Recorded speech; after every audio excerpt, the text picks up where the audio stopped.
दोस्तों 23 जुलाई को हमारी फाइनेंस मिनिस्टर निर्मला सीतारमण ने 2024 का बजट पेश किया। इससे पहले फरवरी में इंतरिम बजट पेश किया गया था, जो कि हर इलेक्शन के टाइम पर पेश किया जाता है। अभी फुल टाइम बजट पेश किया गया था फॉर द सेशन 2024 टू 2025। ये बजट इसलिए भी इम्पोर्टेंट हो जाता है क्योंकि third time elected Modi government का ये पहला बजट था और इस बजट से आने वाले 5 सालों का रोड मैप तैयार होता है in the field of development, infrastructure, defence and etceteras. और इससे हमें ये भी पता चलता है कि हमारे टैक्स का पैसा कैसे और कहाँ यूज़ हो रहा है। आज की इस वीडियो में हम जानेंगे कि आने वाले फाइनेंशियल ईयर में हमारे टैक्स का पैसा डेवलपमेंट या फिर बेकार के प्रोजेक्ट्स में लगने वाला है। दोस्तों स्वागत है आप सभी का आपके अपने चैनल यूनाइटेड एड्यूटेक में। What is budget? तो जैसे हमारी फैमिलीज़ में इनकम आती है थ्रू जॉब्स, बिजनेसेस एक्सेट्रा, वैसे ही हमारे देश में रेवेन्यू आती है through GST, tax collection and custom duties. इन्हीं सारी चीज़ों को मिला के बनता है देश का पैसा या फिर कहे देश का रेवेन्यू। अब जैसे हम अपनी इनकम को ठीक से इस्तेमाल करते हैं, सेविंग्स करके, एजुकेशन में लगा के, घर के एक्सपेंडिचर को ध्यान में रखकर, सिमिलरली गवर्नमेंट भी आने वाले फाइनेंशियल ईयर को ध्यान में रखकर देश के पैसे को यूज़ करती है। इसी को डिफाइन किया जाता है एज बजट। इस चार्ट को देखकर आप समझ सकते हैं कि गवर्नमेंट को 31 मार्च 2025 तक कहाँ से कितना पैसा आएगा। हमारे फाइनेंस मिनिस्ट्री के अकॉर्डिंग 31 मार्च 2025 तक गवर्नमेंट को 31,35,190 करोड़ की कमाई होगी और गवर्नमेंट स्पेंड करेगी 48,20,512 करोड़। इसे आप ऐसे भी समझ सकते हैं कि आपकी फैमिली की इनकम है 31,000, पर ड्यू टू सम रीजंस आपके एक्सपेंसेस बढ़ गए हैं और आप स्पेंड करेंगे 16,000 ज़्यादा, यानी आपका टोटल खर्च 47,000 रुपीज़ तक आएगा।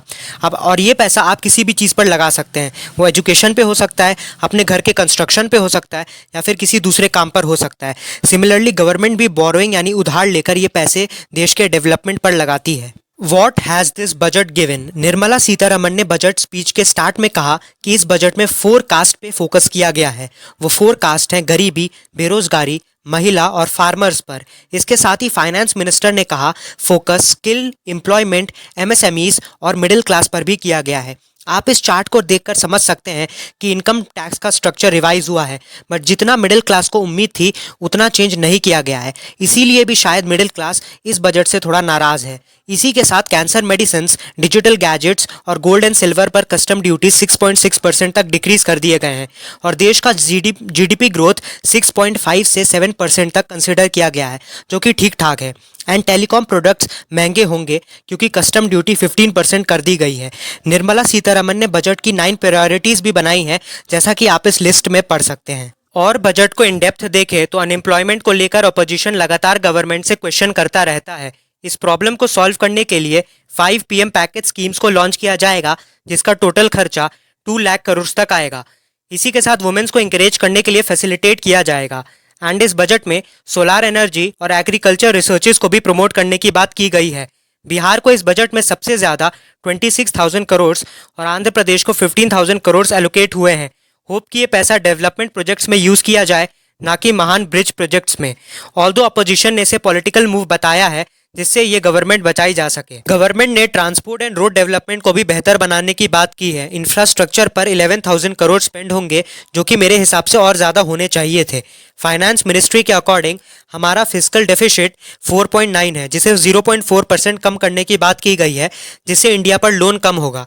फार्मिंग सेक्टर के लिए 1.52 लाख करोड़ का बजट पेश किया गया है, जो कि पिछली बार से ज़्यादा है। और एमएसपी में मेजर क्रॉप्स के लिए 50% मार्जिन ओवर कॉस्ट रखा गया है। इसके बावजूद किसान संगठन 15 अगस्त को फिर से इसको लेकर प्रोटेस्ट करेंगे।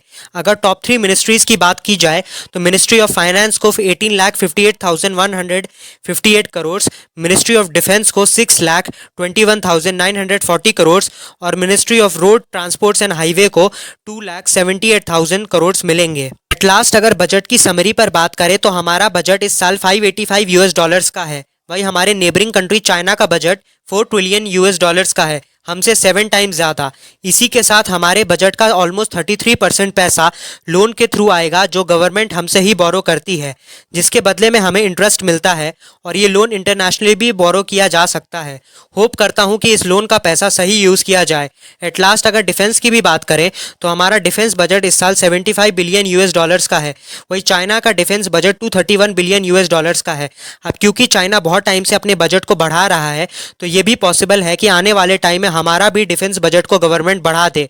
ऐसे सिचुएशन में प्रॉब्लम ये हो जाएगी कि अभी ही मिडिल क्लास पर इतना ज़्यादा टैक्स है और मिडिल क्लास की हालत टैक्स से ख़राब है, तब भगवान जाने क्या होगा। ओवरऑल ये बजट गुड था या बैड, आप हमें कमेंट सेक्शन में बता सकते हैं। For more videos like our video and subscribe to our YouTube channel. Thanks for watching. मिलते हैं अगली वीडियो में।